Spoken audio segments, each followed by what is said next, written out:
అల్పానామపి వస్తూనాం సంహతిః కార్యసాధికా తృణైః గుణత్వమాపన్నైః బధ్యంతే మత్తదంతినః. చిన్న చిన్న వస్తువులు కూడా ఒక్కటిగా అనగా సంఘటితముగా ఏర్పడి కార్యమును సాధించుచున్నవి.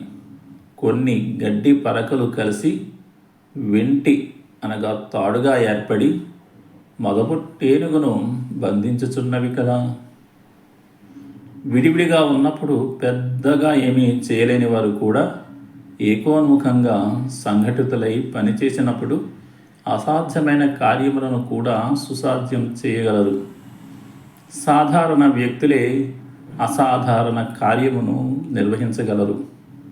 అయితే సంఘటన సాధ్యమా అనేది ప్రశ్న. సంఘటన కార్యం నిర్ణీతమైన కొంతకాలంలో పూర్తయ్యేది కాదు. ఇది నిరంతరం జరగవలసిన ప్రక్రియ.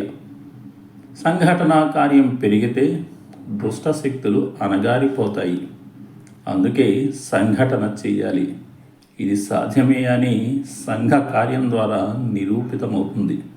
కాబట్టి పూర్తి విశ్వాసంతో సంఘటన కార్యంలో నిమగ్నం కావాలి.